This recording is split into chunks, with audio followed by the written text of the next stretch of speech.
3ABN Latino le invita a disfrutar de Anclas de la Verdad con el pastor Joel Barrios, presentando la serie titulada Fundamentos del Adventismo Bíblico. Y bienvenidos una vez más a la tercera parte de esta nueva serie, Fundamentos del Adventismo Bíblico, con el pastor Joel Barrios. Y hemos disfrutado realmente de sus charlas, de sus presentaciones, y los invitamos nuevamente a disfrutar de esta nueva serie. Les habla su amigo y hermano Jorge Jaque y les damos una cordial bienvenida a nuestra teleaudiencia mundial de 3ABN Latino. Gracias por permitirnos estar en sus hogares. Queremos decirles que es un privilegio y un honor poder ser parte de su familia.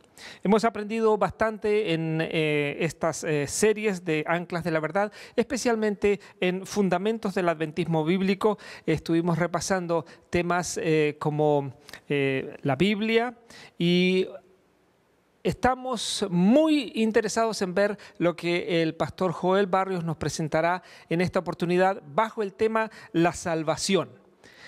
Creo que será un tema muy importante y vamos a disfrutarlo juntos aquí en este programa Anclas de la Verdad.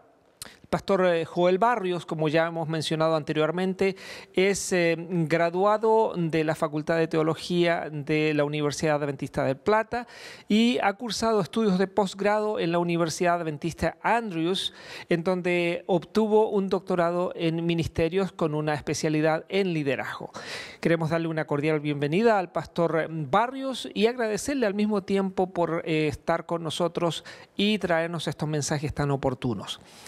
También tenemos una persona que ha venido de lejanas tierras y que está con nosotros acompañándonos desde el piano, y en una presentación muy especial, Irene Becerra nos traerá una nueva melodía, una música interpretada al piano. Esta vez será el himno tradicionalmente conocido y muy hermoso, Fija tus ojos en Cristo. Muchas gracias, Irene, por este gran aporte musical a este programa.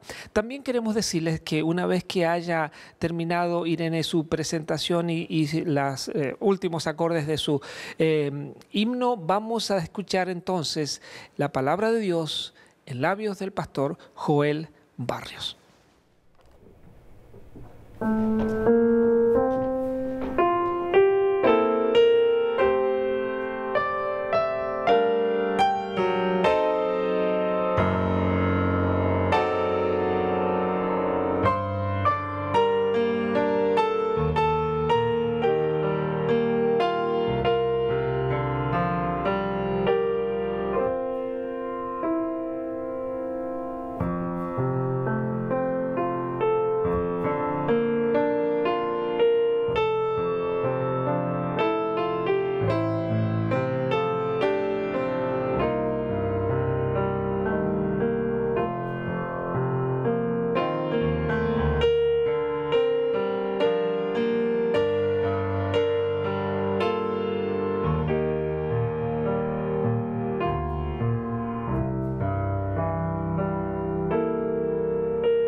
Ya estamos en el tercer tema de esta serie y otra vez nos vamos a abordar un nuevo tema, que es el tema principal que tiene la Biblia. Nosotros en el primer tema vimos la base de la religión y vimos que la religión verdadera nos lleva a una buena relación con Dios y a una buena relación con los seres humanos. Si eso no pasa cuando estoy haciendo religión, quiere decir que estoy viviendo religión falsa. En el segundo tema nosotros vimos que nuestro abordaje a la Biblia va a determinar en qué corriente religiosa voy a estar. Cada uno de nosotros tiene que elegir cuál va a ser el principio correcto que va a tomar para abordar a la Biblia. Y si tú eres un cristiano verdadero, le vas a pedir a Dios que te guíe. Y Dios nos promete que Él está dispuesto a darnos su Santo Espíritu para llevarnos a toda verdad. Pero ahora, como les decía, voy a tocar el tema más importante que tiene la Biblia, que es el tema de la salvación. Y que de acuerdo a nosotros cómo tomemos este tema también, o los principios de este tema, eso va a determinar de alguna manera en qué corriente religiosa estamos. Yo quiero hoy definir a través de la Biblia cuáles son los principios de la salvación. Y por eso nuevamente te voy a pedir que allí donde estás, en tu casa, puedas inclinar el rostro y elevar tu mente a Dios junto conmigo para tener una palabra de oración. Querido Señor, ahora vamos a tocar el tema más importante que tiene la Biblia, que es el tema de la salvación. Señor, danos tu Santo Espíritu para poder entender esto. Ilumínanos con él. Y que este tema, este estudio nos lleve a estar más cerca de tu persona y despierte en nosotros un vivo deseo de entrega a ti y de vivir totalmente para ti. Gracias por contestar esta oración, porque la pedimos en el nombre de Jesús. Amén.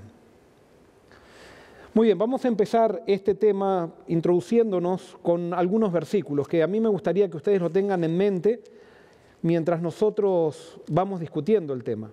Y el primer versículo está en Romanos capítulo 3, versículos 10 al 12. Romanos 3, 10 al 12. Dice lo siguiente: pues está escrito, no hay justo ni aun uno. No hay quien entienda. No hay quien busque a Dios.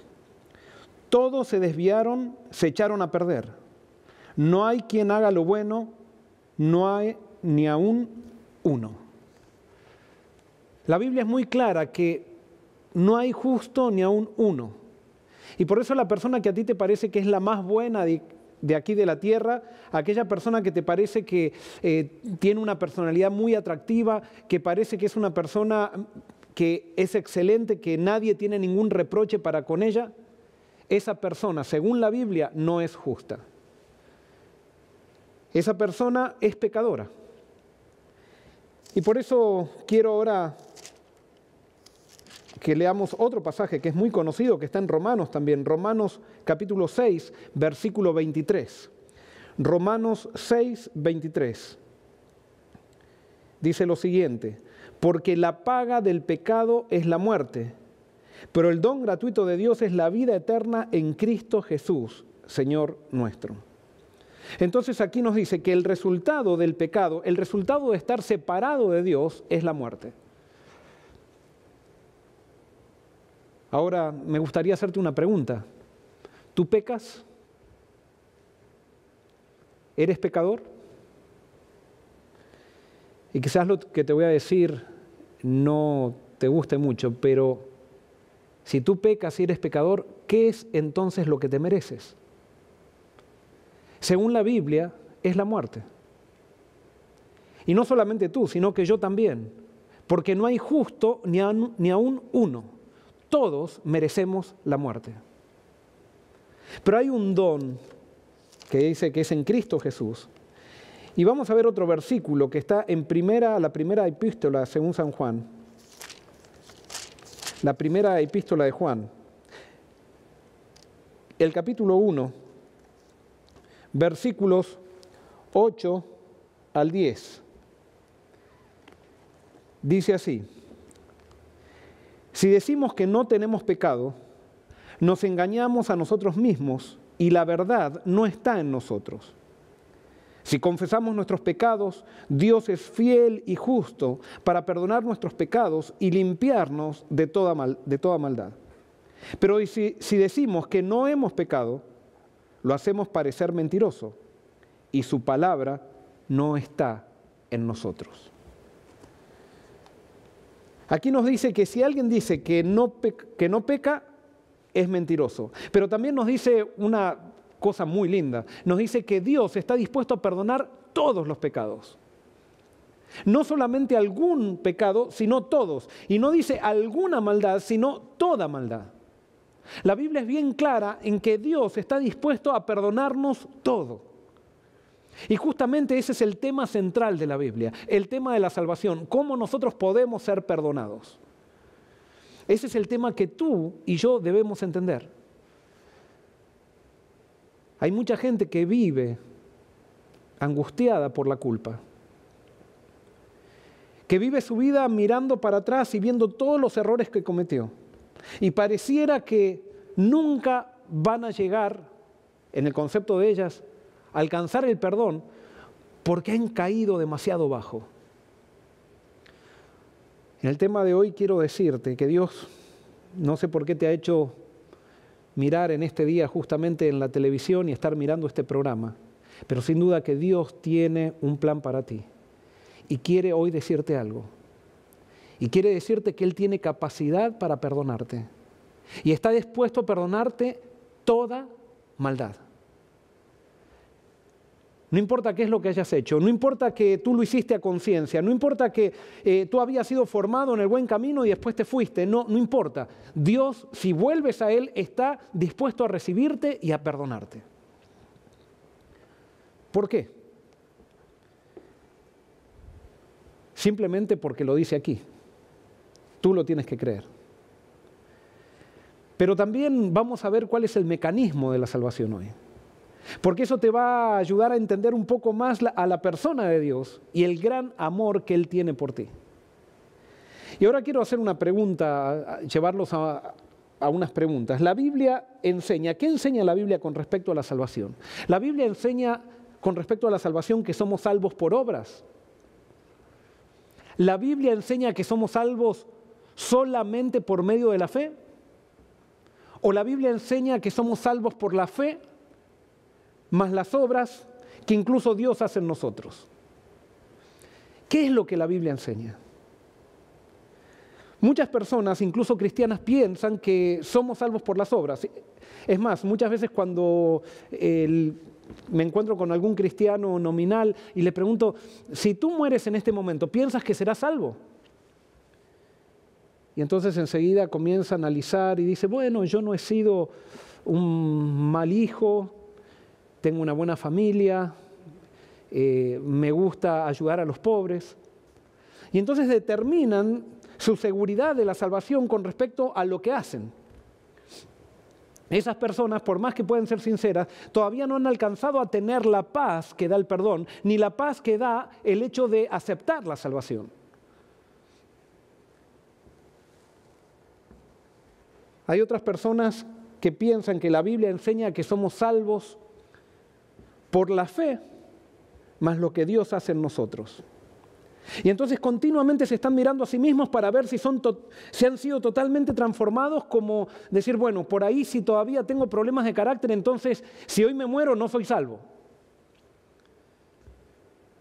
Esas personas no pueden tener paz, porque por más que sienten que Dios está trabajando en ellos, todavía piensan que tienen que llegar a un ideal para poder ser salvos.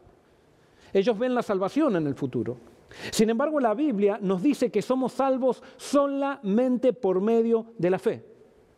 Nos dice, la Biblia está totalmente en contra de que pensemos que somos salvos por las obras, y también la Biblia nos muestra que no debemos pensar que somos salvos por la fe, más lo que Dios va a hacer por nosotros, sino que somos salvos solamente por medio de la fe.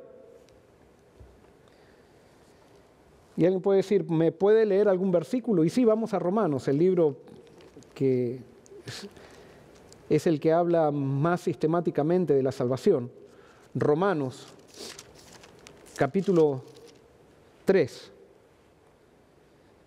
versículos 21 al 28.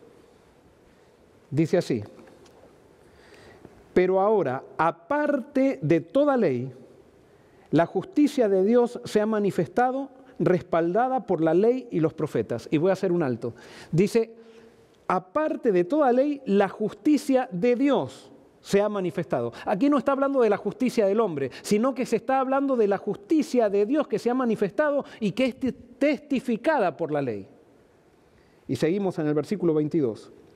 Nuevamente dice, la justicia de Dios por medio de Jesucristo, por la fe, para que todos los que creen en Él, porque no hay diferencia, por cuanto todos pecaron y han caído de la gloria de Dios, pero son justificados gratuitamente por su gracia, mediante la redención realizada por Cristo Jesús, a quien Dios puso como medio de perdón por la fe en su sangre, para demostrar, y ahora es clave, para demostrar su justicia, no la justicia del hombre, sino su justicia, al haber pasado por alto en su paciencia los pecados pasados, con el fin de mostrar nuevamente, dice, su justicia en este tiempo, para ser a la vez el justo y el que justifica al que tiene la fe en Jesús. Pablo es bien claro y nos dice que la salvación es aparte de la ley. Yo no necesito cumplir la ley para ser salvo. Yo necesito ejercer fe en la obra de Dios. Tú necesitas ejercer fe en la obra de Dios. Y si tú hoy ejerces fe en la obra de Dios, eres perdonado. Eres reconciliado a través de Cristo.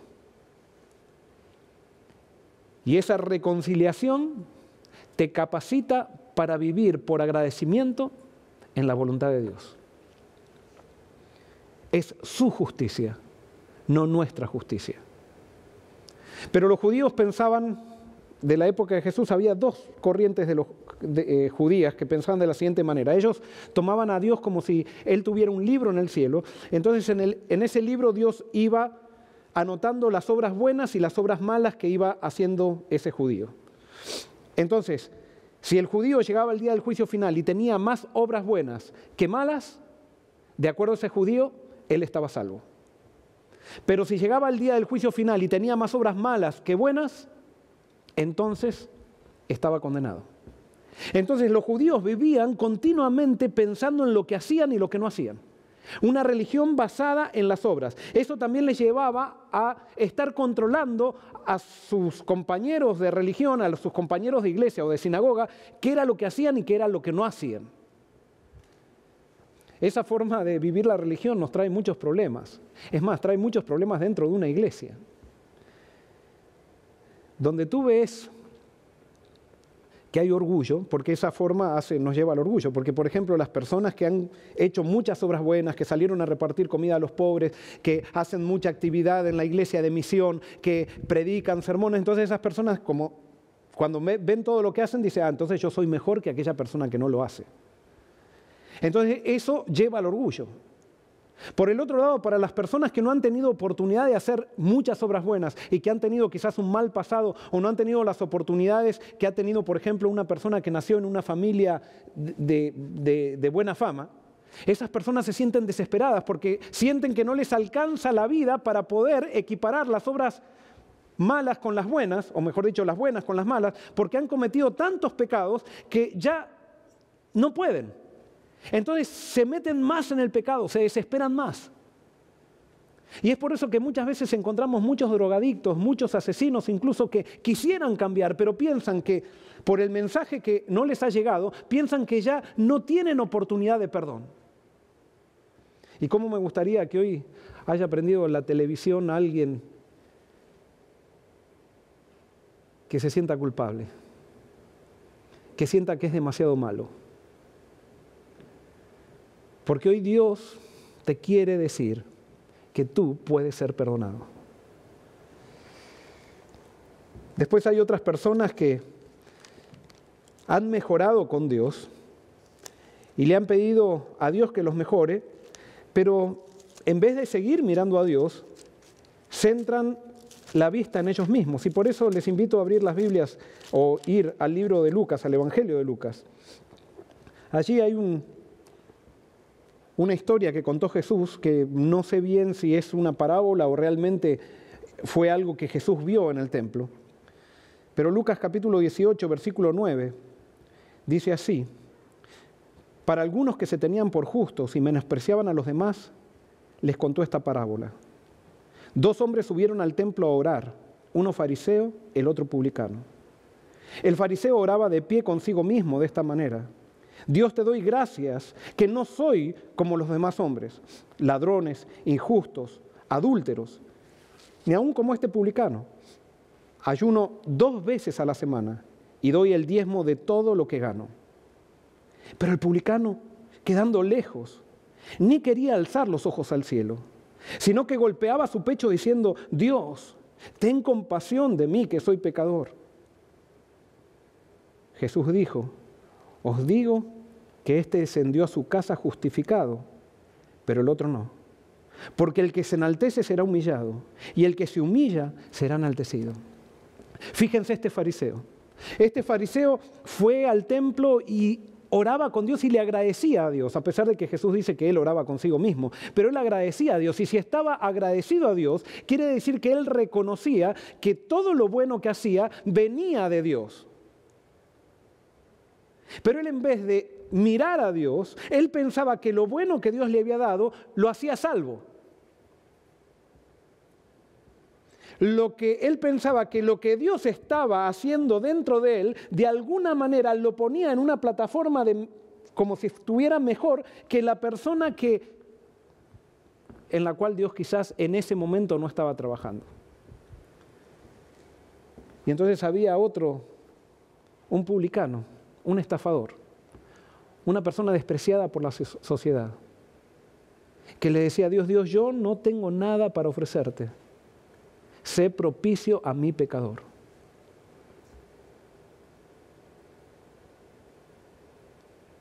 El problema no estaba en que para ir a Dios yo tengo que ser, o digamos, tengo que estar metido en los pecados sociales que todo el mundo hace. Ahí había algo que el fariseo no se daba cuenta, y lo que no se daba cuenta el fariseo era que a pesar que Dios trabajaba en él, él todavía seguía siendo pecador. Y que absolutamente nada de lo que Dios hacía en él lo ponía en una condición mejor que otra persona con respecto a la salvación.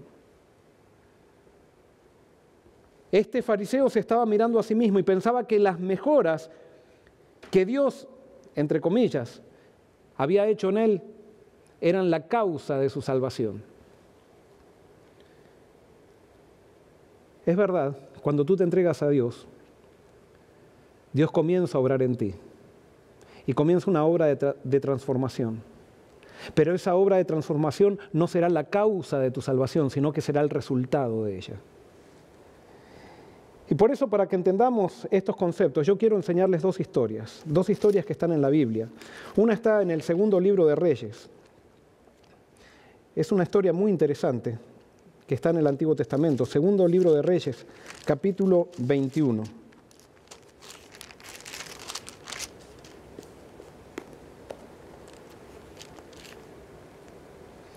Segundo de Reyes 21, versículos 1 en adelante.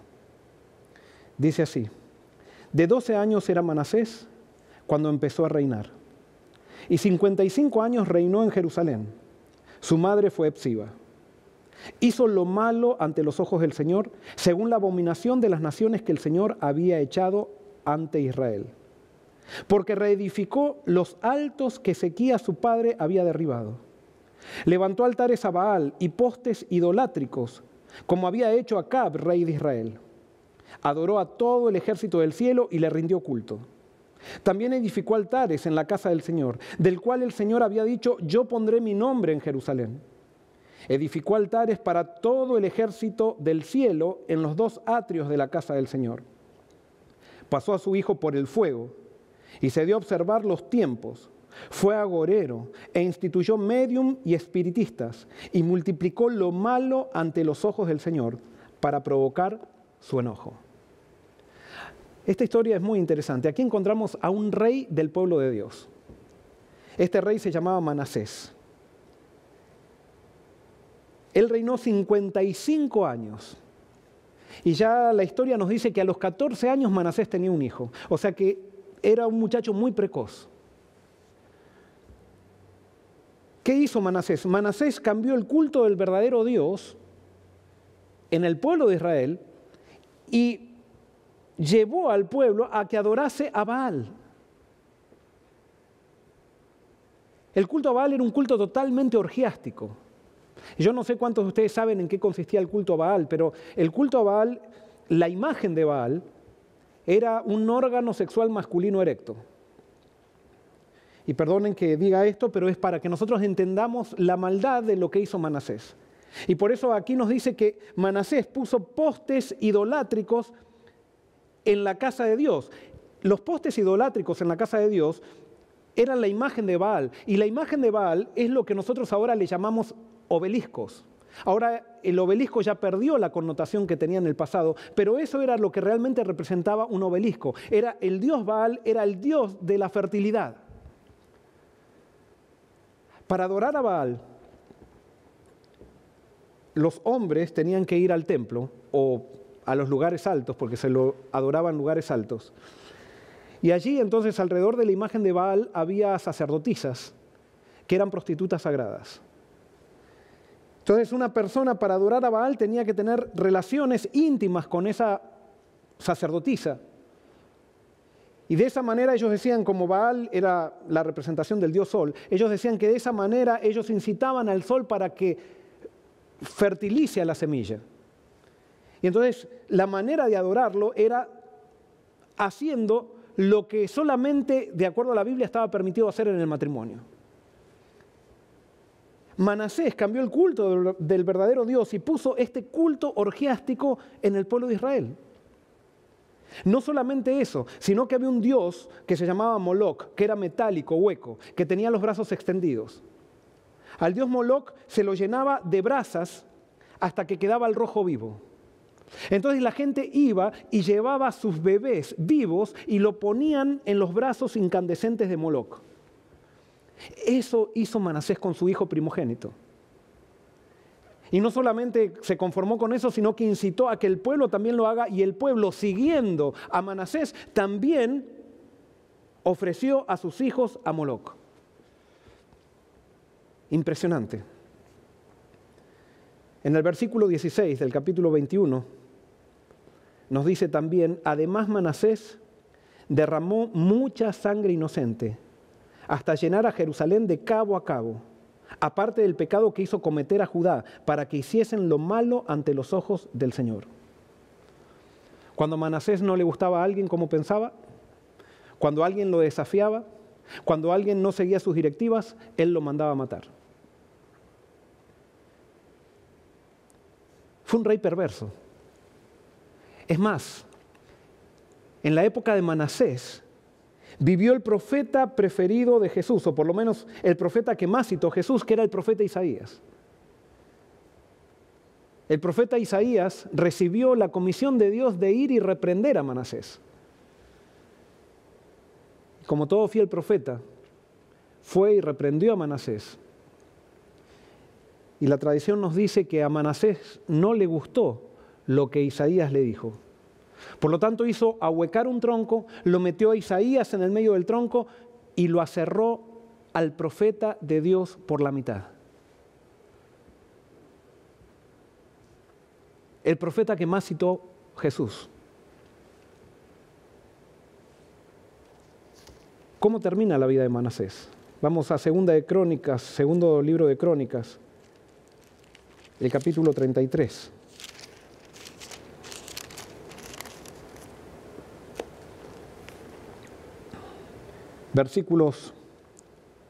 Versículo 10 en adelante. Dice así: el Señor habló a Manasés y a su pueblo, pero ellos no escucharon. Por lo tanto, Manasés era consciente de lo que estaba haciendo, pero a pesar de que Dios mandó a su profeta para reprender a Manasés, él siguió haciendo lo malo. Él sabía lo que estaba haciendo. Versículo 11. Por eso el Señor trajo contra ellos a los generales del ejército asirio, que aprisionaron a Manasés. Pusieron un gancho en su nariz y atados con cadena lo llevaron a Babilonia. En su angustia, Manasés oró al Señor su Dios. Se humilló grandemente ante el Dios de sus padres. Y cuando él oró, Dios recibió su ruego, oyó su súplica y lo volvió a Jerusalén y a su reino.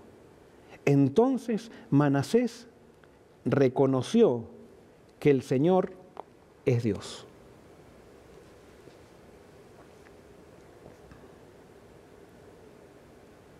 Cuando leemos este versículo, entonces nos preguntamos, ¿Manasés va a ser salvo? ¿Qué te parece?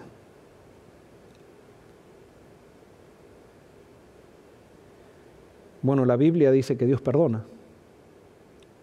Pero Manasés va a ser salvo a pesar de que cambió el culto del verdadero Dios en el pueblo de Dios y puso un culto totalmente orgiástico.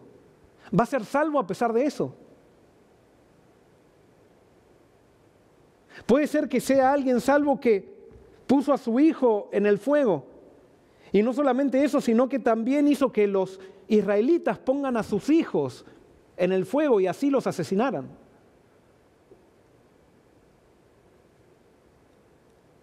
Puede ser que un rey que mató al profeta de Dios, siendo consciente de lo que estaba haciendo, no era un ignorante, sino que él sabía que estaba desafiando a Dios. Incluso puso al profeta en medio de un tronco y lo aserró.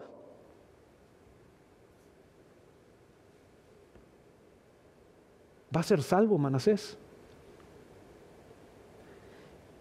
Y ahora viene lo hermoso o lo humillante de esta historia, no sé cómo lo quieres tomar. Manasés va a ser salvo. Porque Dios dice que Él está dispuesto a perdonar toda maldad. ¿Y sabes por qué Dios dejó esta historia en la Biblia? Porque Él quiere que sepas hoy que tú también puedes ser salvo. Porque Dios está dispuesto a perdonar todo, absolutamente todo, si vas a Él. Ahora, voy a hacer un pequeño paréntesis con respecto a esto. Les hago una pregunta. ¿Una persona con rencor puede ser salva? Y yo sé que a todos aquellos que están mirando y que quizás pertenecen a una tradición cristiana, pueden decir, no, la Biblia está en contra del rencor. Una persona con rencor no puede ser salva. Entonces ahora hago otra pregunta. ¿Isaías va a ser salvo? Y bueno, creemos que sí, fue el profeta, es hermoso lo que escribió Isaías en su libro. Fue un profeta que escribió acerca del Mesías. Entonces quiere decir que si Isaías va a ser salvo, cuando Manasés lo estaba aserrando, Isaías ya lo había perdonado.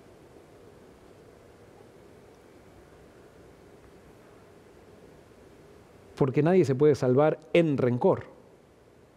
Porque cuando tú aceptas la salvación de Dios, el resultado es que tú puedes tener la actitud que tiene Dios y especialmente que tiene Jesucristo. Y por eso el mensaje de la salvación, ¿sabes qué? No es solamente salvación del pecado, y sí, es salvación del pecado, pero ¿cuál es el pecado? ¿Sabes cuál es? Es salvación de ti mismo. Es salvación de tus maneras de pensar, es salvación de tus actitudes que te esclavizan. Es cuando aceptas la salvación de Dios que puedes tener paz a pesar de las circunstancias. Pero volviendo a Manasés, esta historia ha sido dejada especialmente, como te decía antes, para que tú y yo la leamos. para que sepamos de que Dios es misericordioso y que Él está dispuesto a perdonar. Ese es el Evangelio, esa es la buena noticia. Pero ahora déjame leerte otra historia, un poquito diferente. Está en Génesis capítulo 5. Génesis capítulo 5. Génesis capítulo 5. Versículos 18 al 24. Dice así: Jared tenía 162 años cuando nació su hijo Enoc. Después que nació Enoc, Jared vivió 800 años más y tuvo otros hijos e hijas. Así, todos los días de Jared fueron 962 años y murió. Enoc tenía 65 años cuando nació su hijo Matusalén. Después que nació Matusalén, Enoc anduvo con Dios 300 años y tuvo otros hijos e hijas. Así, todos los días de Enoc fueron 365 años. Caminó pues Enoc con Dios y desapareció, porque Dios lo llevó. Una historia un poquito diferente a la historia de Manasés. Aquí la Biblia nos habla de que Enoc tenía una relación tan estrecha con Dios, que la Biblia lo describe como un caminar. Y esto es lo que yo les decía en el tema pasado, cómo el pensamiento hebreo es diferente al pensamiento griego. Para el hebreo, Dios podía caminar con el ser humano. Y aquí la Biblia describe que Enoc caminaba con Dios. La Biblia describe esto como si tuviera Enoc una relación tan íntima con Dios, que él vivía continuamente en la presencia de Dios. Él hacía verdadera religión. Él se levantaba con Dios, desayunaba con Dios, iba al trabajo con Dios, si tenía que divertirse, se divertía con Dios, y todo lo que no podía hacer con Dios, no lo hacía, porque su vida estaba centrada en Dios. Ahora, Enoc vivió, es interesante, vivió en una época de muchísima maldad. Él vivió antes del diluvio. Es por eso que aquí encontramos que la gente vivía mucho tiempo. Ahora no vamos a explicar eso, pero sí tiene una explicación. Y nosotros sabemos que esta época era de tal maldad que Jesús la tomó como ejemplo para decir que así sería la maldad antes de que Él viniera en su segunda venida. Y Enoc caminó con Dios en medio de un mundo de maldad. Eso nos dice también que nosotros podemos caminar con Dios en un mundo de maldad.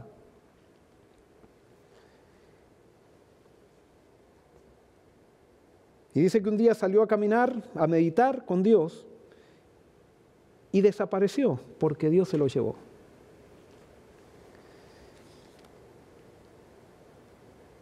Yo haría una pregunta, pero sería una pregunta tonta. ¿Enoc va a ser salvo? No, Enoc no va a ser salvo, sino que Enoc está salvo. Él ya está en el cielo con Dios. Él ya está allí, nos dice la Biblia eso. Pero ahora sí, entonces, quisiera hacer una pregunta, que es la pregunta quizás central de este tema. ¿Quién se merecía más la salvación? ¿Enoc o Manasés? Quiero que pienses en esto. ¿Quién se merecía más la salvación? ¿Enoc o Manasés? Cuando yo muchas veces voy a las iglesias y hago esta pregunta, mucha gente dice, ahí se divide la audiencia y unos me dicen, no, el que se merecía más la salvación era Enoc, porque no se registra ningún pecado de Enoc en la Biblia. Ahora la pregunta es, ¿era Enoc pecador? ¿Sí o no?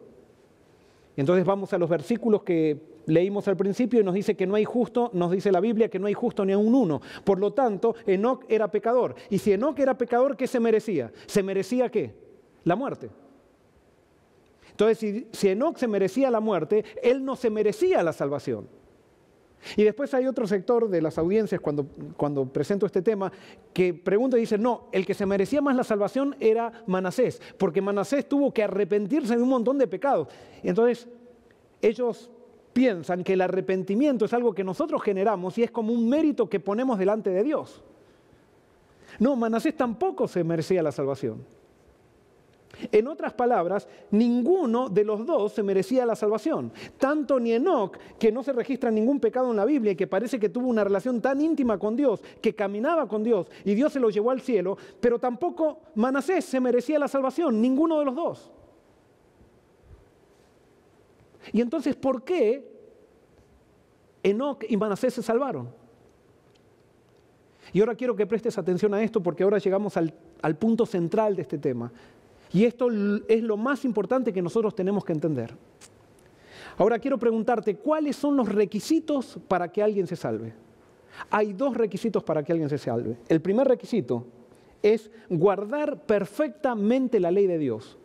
Y el segundo requisito es no haber pecado jamás.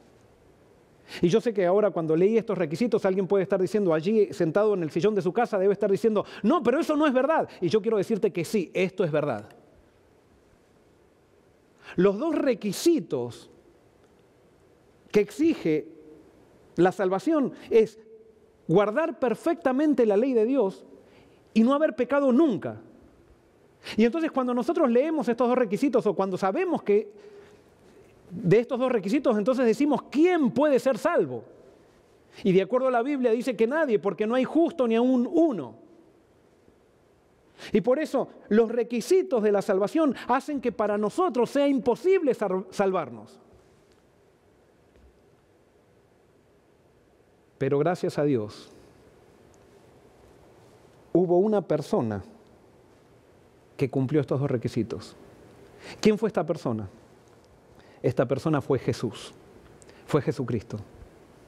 Jesús se hizo hombre y vivió perfectamente la ley de Dios. Y no pecó nunca. Y es por eso que Él es el único que se merece la salvación. Es el único que puede ser salvo.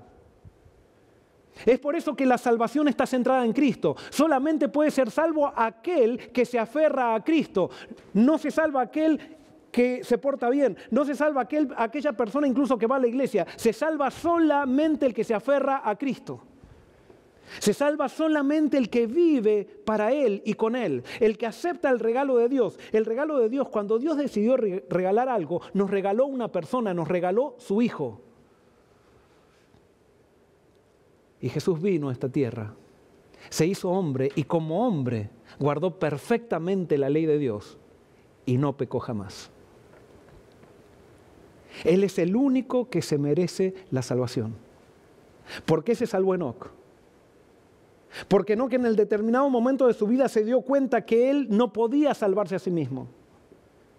Y entonces él aceptó el don de Dios, que en esa época estaba representado en símbolos rituales, el sacrificio. En el próximo tema hablaré un poquito más de esto. ¿Por qué se salvó Manasés? A pesar de que había vivido una vida totalmente prostituida. Él volvió a Dios y aceptó el regalo de Dios en Jesucristo. Y al aceptar el regalo de Dios en Jesucristo, él fue perdonado gracias a Jesucristo. Todos, absolutamente todos, somos salvos gracias a Jesucristo. Y todos, absolutamente todos, ante los requisitos de la salvación estamos condenados. Ahora yo te hago una pregunta. Y te hago una pregunta especialmente a aquel que asiste hace mucho a una iglesia. ¿Por qué te sientes superior a aquellos que no asisten a una iglesia? ¿Por qué te sientes superior al drogadicto que está tirado en la cuneta de la calle? ¿Por qué? ¿Sabes por qué? Porque todavía no entendiste cómo es la salvación. La salvación se debe solamente y exclusivamente a una persona, a Jesucristo. Ahora, ¿cómo es el mecanismo de la salvación? Y déjame explicarte esto, voy a tratar de explicarlo. La Biblia dice claramente que en el cielo hay registros y cada persona tiene un registro en el cielo de lo que hace y de lo que ha pensado. ¿Por qué? Porque la Biblia también dice que va a haber un juicio final. Entonces, en cada uno de los registros, suponte que está el registro de Juan, en el registro de Juan aparece toda la vida de Juan, todo lo que él hizo. Absolutamente todo. Pero suponte que Juan en algún momento se da cuenta que él necesita algo más que no tiene, necesita salvación, se da cuenta que él es pecador y entonces alguien le habla de Cristo o lee la Biblia o se encuentra con alguien que le da testimonio de Jesús y él decide aceptar a Cristo en su vida. Él decide vivir para Jesús y aceptar la obra de Dios en Jesús. ¿Qué pasa en el registro del cielo de Juan? Bueno, si Dios perdona todo, todo es borrado en el registro del cielo de Juan. Pero ¿qué es lo que aparece en el registro, en ese registro? ¿Queda todo vacío? No. Alguien puede decir, bueno, ahora se empiezan a registrar las obras que va a hacer después de estar transformado. No, tampoco. ¿Sabes lo que aparece en el registro de la vida de Juan? En el registro de la vida de Juan aparece la vida de Jesús. Ya no aparece la mirada de Juan, la mirada sucia de Juan, sino que aparece la mirada pura de Jesús. Ya no aparecen las malas palabras de Juan, sino que aparecen las buenas palabras de aliento de Jesús. Ya no aparecen las obras deshonestas de Juan, sino que aparecen las obras de Jesús. Es Jesús el que cubre el libro de Juan. Y por eso cuando somos salvos, la Biblia dice que nosotros entramos al libro de la vida del Cordero. ¿Qué es lo que hay en el libro de la vida del Cordero? Es la vida del Cordero. No es que simplemente es el libro de la vida que me da vida, sino que allí aparece la vida del Cordero, que Dios me la regaló y Jesús me la regaló para que yo pueda ser salvo. Entonces llega el día del juicio final y pasa Juan, dice pase Juan, y entonces levantan el registro de Juan. ¿Y qué aparece en el registro de Juan? Aparece la vida de Jesús, porque Juan no solamente aceptó a Jesús, sino que permanece en Jesús viviendo con Él y para Él. Y cuando ven entonces la vida de Juan, no ven la vida de Juan, sino que ven la vida de Jesús. Entonces la pregunta es, ¿Juan pasa el juicio, sí o no? Por supuesto que lo pasa. ¿Gracias a quién? Gracias a Jesús. Pero sería un acto de blasfemia de parte de Juan decir, bueno, yo me salvé porque fui un anciano de iglesia, porque planté muchas iglesias, porque fui un gran pastor. No, porque la Biblia es bien clara, que cuando yo acepto la salvación en Jesús, no hay lugar para el orgullo.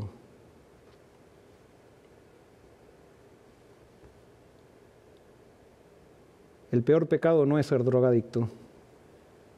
El peor pecado no es ser adúltero, sino que el peor pecado es ponerme en el centro de la escena y sentirme orgulloso por lo que hago. Aunque reconozca que eso que hago es gracias a Dios. No hay lugar para el orgullo. Ahora, de acuerdo a este concepto de la salvación, te hago una pregunta. ¿Cuál es la diferencia entre pecar un pecado en la vida y 1.000.000 de pecados? ¿Sabes qué? No hay ninguna diferencia, aunque no nos guste esto. Si tú pecaste una vez, por una vez que peques, ya Cristo tuvo que venir y vivir todo lo que vivió para salvarte. Y si pecaste 1.000.000 de veces, Cristo tuvo que venir y hacer lo mismo. No hay diferencia. Alguien puede decir, bueno, entonces voy a pecar 1.000.000 de veces porque entonces... No. Eso quiere decir entonces que todavía no te encontraste con Cristo. Porque ¿cuál fue la ventaja que tuvo Enoc sobre Manasés? Los dos se salvaron de la misma manera, pero ¿sabes qué? Enoc vivió con mucho menos heridas y vivió feliz la mayor parte de su vida, cuando Manasés vivió herido toda la vida hasta que se dio cuenta que en Dios está el verdadero plan de vida. El que se encuentra con Cristo no va a querer pecar, al contrario, va a querer alejarse lo más posible del pecado. Y eso voy a explicar un poco el próximo tema. Pero quiero decirte que no solucionamos nada si hablamos de lo que tenemos que hacer por Cristo, porque tenemos que hablar de Cristo y lo que significa la obra de Cristo para nosotros. Eso es lo que va a hacer que el pecador llegue al arrepentimiento.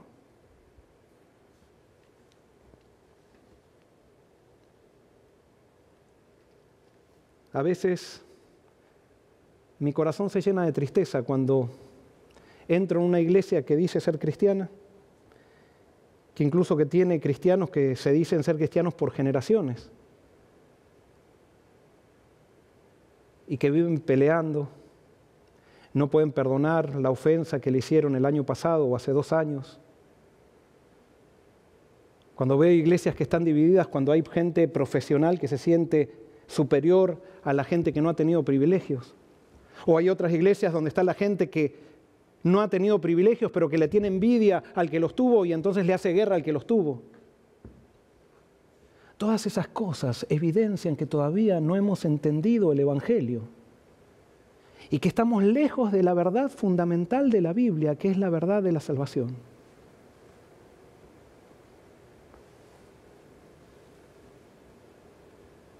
Tú no eres salvo por lo que haces.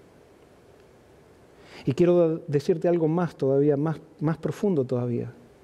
Si tú te entregas hoy a Dios, y desde aquí en adelante, por medio del poder del Espíritu Santo, no pecas más hasta la segunda venida de Cristo, eso no te salva.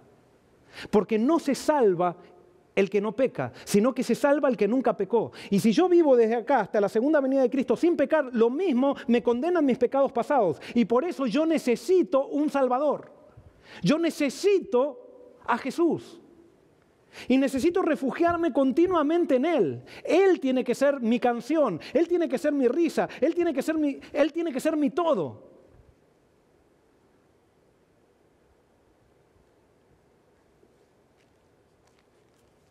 Cuando comparo mi vida con la vida de Jesús,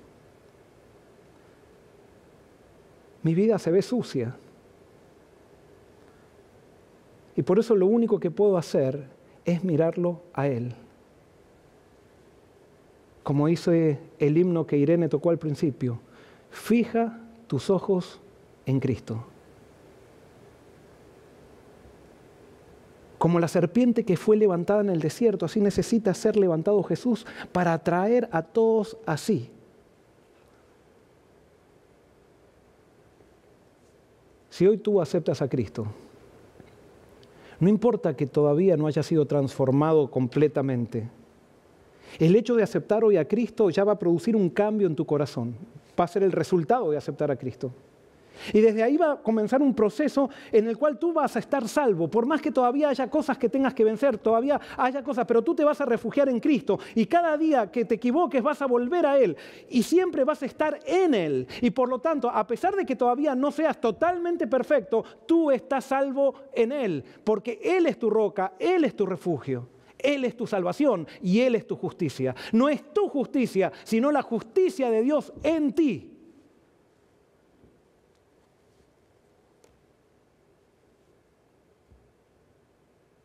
Este mensaje es hermoso. Me acuerdo una vez que hablaba con una persona que había adulterado y que no la dejaban volver a la iglesia por su adulterio. Y decían, no, pastor, lo que pasa es que él habla solamente de la fe, de la fe, de la fe. Yo no lo conocía, pero fui a visitarlo con mucho miedo. Tengo que reconocer. Y cuando lo fui a visitar me di cuenta que era una persona que realmente había pecado, sí, pero hablaba de la fe porque había encontrado en Jesús la salvación. Me acuerdo en un momento de una charla, nos hicimos bastante amigos, y él me decía, Joel, ¿cómo no voy a hablar de la fe si yo fui un adúltero? Y es en Jesús que encontré perdón. Todos necesitamos el mismo perdón que un adúltero. Todos necesitamos a Jesús. Y ¿sabes qué? Cuando Jesús te perdona, no solamente te perdona, sino que también te restaura. Y te da el poder para vivir desde ahora, desde ese momento en adelante, para su gloria.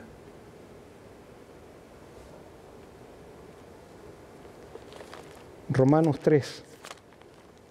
Quiero terminar con ese versículo. 3, 27 al 28. Romanos 3. ¿Dónde pues está la jactancia? Dice Pablo. Queda eliminada.